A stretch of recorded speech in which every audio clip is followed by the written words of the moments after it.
J'ai découvert que le plus banal des visiteurs peut bouleverser une vie entière. Bonjour, je m'appelle Claire, j'ai 32 ans.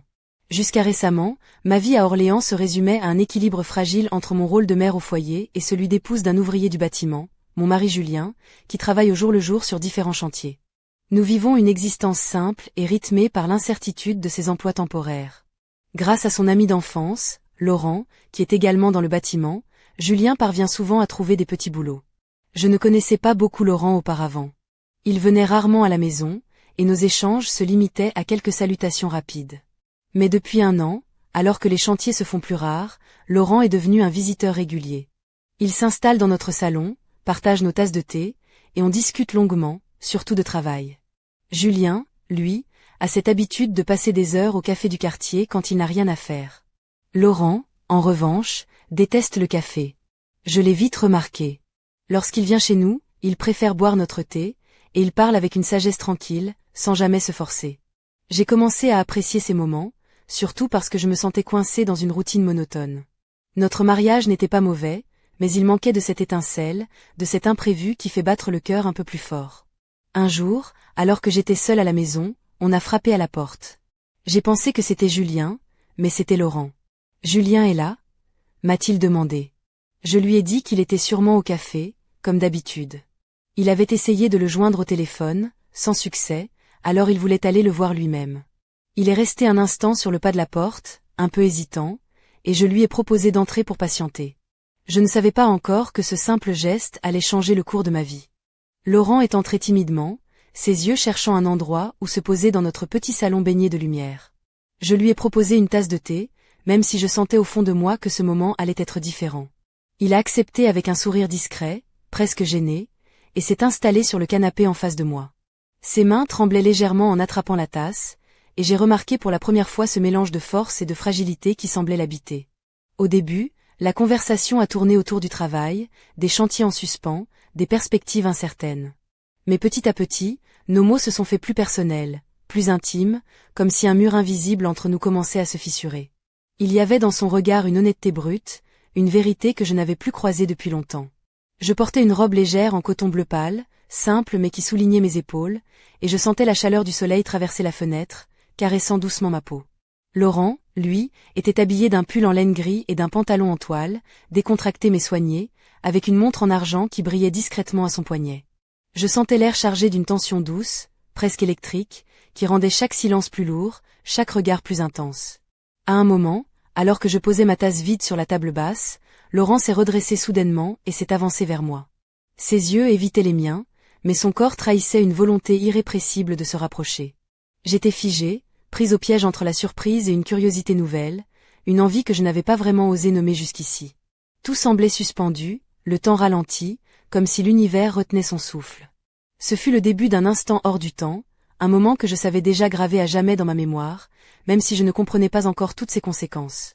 Je restais là, bouleversée, incapable de détourner le regard de Laurent qui s'était rapproché. Son souffle était calme, mais ses yeux trahissaient une tempête intérieure. Le silence s'était installé entre nous, plus parlant que n'importe quelle parole. Je sentais mon cœur battre à tout rompre, une mélodie inconnue qui résonnait dans ma poitrine, réveillant des émotions enfouies depuis trop longtemps.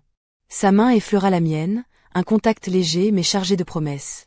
Je portais une robe d'été en lin, simple et fluide, qui dessinait les contours de mon corps sans ostentation, tandis que mes cheveux tombaient en vagues désordonnées sur mes épaules, ajoutant à ce moment une sensualité discrète et naturelle. Je me surpris à savourer ce frisson étrange, cette tension douce amère qui nous enveloppait. Laurent, avec son sourire timide et sa voix douce, brisa finalement ce silence. « Claire, je sais que ce n'est pas simple, mais je ne pouvais plus garder ça pour moi. » Mon esprit tourbillonnait, mêlant culpabilité, désir et peur. Tout ce que je croyais immuable semblait vaciller sous le poids de cette révélation muette. Je n'avais jamais imaginé que notre relation, jusqu'ici si banale, puisse basculer ainsi en un instant. Le poids de la routine, le manque d'authenticité dans mon mariage avec Julien, tout cela m'avait enfermé dans une cage invisible. Mais là, avec Laurent, c'était comme si une fenêtre s'ouvrait sur un horizon infini, offrant la promesse d'un renouveau inattendu. Je savais que rien ne serait plus jamais pareil. Pourtant, une part de moi restait ancrée dans la peur de l'inconnu, dans la crainte des conséquences à venir. Ce moment suspendu, presque irréel, marquait le début d'un chemin que je n'avais jamais osé emprunter, une aventure où chaque pas serait un défi, chaque regard un secret partagé. Et tandis que Laurent et moi restions là, figés dans cette nouvelle réalité, j'entendis soudain le bruit de la clé dans la serrure. Julien rentrait. Le bruit familier de la clé tournant dans la serrure résonna dans tout l'appartement, brisant soudainement le charme fragile de notre moment suspendu. Mon cœur s'emballa, comme si chaque battement voulait crier un secret que je devais taire. Laurent se redressa rapidement, esquissant un sourire gêné, tandis que je me levais lentement, tentant de dissimuler la confusion qui m'animait. Je portais toujours cette robe d'été légère, dont le tissu dansait doucement sous l'effet d'une brise imaginaire, et mes pieds nus effleuraient le parquet froid, rappel brutal à la réalité. Julien entra, son visage marqué par la fatigue d'une journée passée sur les chantiers. Il déposa son sac près de l'entrée et me lança un regard interrogateur, sans se douter de ce qui venait de se passer. « Salut, tu as passé une bonne journée ?» demanda-t-il, sa voix rauque trahissant l'usure. Je répondis machinalement, cachant derrière un sourire forcé l'ouragan d'émotions qui me traversait. Laurent, quant à lui, prit congé rapidement, prétextant un rendez-vous urgent, et sortit sans un mot de plus. Une fois la porte refermée, un silence pesant s'installa, chargé de non-dits et de questions sans réponse. Je me sentais comme une funambule sur un fil, oscillant entre la loyauté envers Julien et la nouveauté troublante que représentait Laurent. Ce soir-là, je me couchais avec un mélange d'excitation et d'angoisse, consciente que ma vie venait de basculer d'une manière inattendue. J'étais à la croisée des chemins, incapable de savoir quelle direction choisir, mais profondément consciente que rien ne serait plus jamais pareil. Depuis ce jour-là, Laurent est devenu un visiteur régulier dans notre petit appartement d'Orléans. Chaque fois qu'il franchissait le seuil de la porte, une sorte d'électricité flottait dans l'air, une tension douce amère qui m'attirait irrésistiblement. Je me surprenais à attendre ses visites avec une impatience mêlée de culpabilité, consciente que je marchais sur un terrain glissant. Pourtant, ces moments partagés avec lui étaient devenus une bouffée d'air frais dans la monotonie de mon quotidien. Julien, lui, continuait sa routine, s'absentant souvent pour des chantiers, laissant derrière lui un silence que je remplissais avec mes pensées et les conversations volées avec Laurent. Ce dernier, toujours habillé sobrement, avec ce pull en laine gris et son regard sérieux, semblait porter un poids invisible, une histoire qu'il ne dévoilait qu'à moitié. Lorsqu'il venait, il ne réclamait rien, juste un peu de thé et une oreille attentive. Nos discussions, au début centrées sur le travail, avaient peu à peu glissé vers des confidences plus profondes, des désirs tus, des frustrations enfouies. Un après-midi, alors que le soleil d'été caressait doucement les rideaux blancs de notre salon, la porte sonna une nouvelle fois. C'était Laurent. J'avais enfilé une robe légère couleur crème, qui épousait délicatement mes formes, laissant entrevoir la peau douce de mes bras et le creux de mes épaules. Il entra sans frapper, comme s'il appartenait à cet espace depuis toujours. Je lui offris un sourire, mêlé d'une invitation silencieuse à s'asseoir. Il s'installa près de moi, et nous entamâmes une conversation qui, une fois encore, dévia doucement vers des territoires plus intimes. Je sentais en moi cette tension familière, un frisson qui parcourait mon échine, éveillant des sensations oubliées. Le temps semblait s'arrêter, suspendu entre l'ombre et la lumière, entre la certitude et le doute. Chaque mot échangé, chaque regard croisé était une promesse muette, un secret partagé dans le silence de la pièce. Et dans ce jeu délicat de proximité et de distance, je comprenais que ma vie venait de basculer une fois de plus, vers un avenir incertain et chargé de possibles. Je sentais cette tension monter en moi comme une vague prête à déferler, un mélange d'excitation et d'appréhension qui me déstabilisait profondément. Laurent, assis si près, dégageait une présence magnétique que je ne pouvais ignorer. Sa main effleura la mienne, un contact léger, presque timide, mais qui fit vibrer tout mon être. Je portais cette robe crème, fluide, qui laissait deviner la courbe de mes hanches, et mes cheveux lâchés tombaient en cascade sur mes épaules, contrastant avec la simplicité de notre salon baigné par la lumière du soleil couchant. Nos regards se croisèrent, chargés d'une intensité nouvelle, comme si nous partagions un secret que personne d'autre ne pouvait comprendre. Le silence s'installa, lourd et plein de promesses, et je sentis mon souffle se faire plus court. Laurent murmura doucement, « Claire, je ne peux plus cacher ce que je ressens. » Ces mots résonnèrent en moi comme une mélodie longtemps enfouie, réveillant des émotions que je croyais éteintes. Pourtant, au fond de moi, une voix s'élevait, celle de la raison, du devoir, de la peur des conséquences. Julien, mon mari, était là, quelque part dans la ville, ignorant tout de ce qui se jouait ici, dans ce salon devenu théâtre de mes désirs et de mes contradictions. Je savais que ce chemin, aussi tentant soit-il, était pavé d'incertitudes et de risques. Mais dans cet instant suspendu, je choisis de laisser parler mon cœur, d'écouter cette mélodie secrète qui venait briser la monotonie de ma vie. Et alors que le soleil disparaissait à l'horizon, Jetant ces derniers rayons dorés à travers la fenêtre, je sus que rien ne serait plus jamais pareil entre Laurent et moi. Notre histoire venait de franchir un point de non-retour, et l'avenir s'annonçait aussi incertain que prometteur. Ce que je ne savais pas encore, c'est que cette nuit-là allait bouleverser bien plus que mes sentiments. Alors que Laurent s'apprêtait à partir, un bruit sourd retentit à la porte d'entrée. Mon cœur se serra, l'angoisse me glaça jusqu'aux os. Julien, ou quelqu'un d'autre? Je me levai lentement, le souffle court, tandis que Laurent restait figé, son visage pâle trahissant une inquiétude qu'il tentait de dissimuler. Je m'approchai de la porte, posai la main sur la poignée, et ouvris brusquement. Devant moi, ce n'était ni Julien ni un inconnu, mais une femme que je ne connaissais que de vue, habitante du quartier, avec un regard dur et une expression menaçante. Elle murmura d'une voix basse et pressante, « Il faut que tu saches la vérité sur Laurent. » Mon esprit s'emballa, cherchant à comprendre ce qui se cachait derrière ces mots, mais déjà elle disparaissait dans la nuit, me laissant seule avec un mystère qui venait de s'abattre sur ma vie comme un orage inattendu. Je sentais le poids de cette révélation planer dans l'air, un présage inquiétant qui remettait en question tout ce que je croyais connaître. Qui était vraiment Laurent? Quelle vérité me cachait-il? Et surtout, comment allais-je affronter ce secret qui menaçait de tout détruire? Les questions s'entrechoquaient dans ma tête, créant un chaos intérieur difficile à contenir.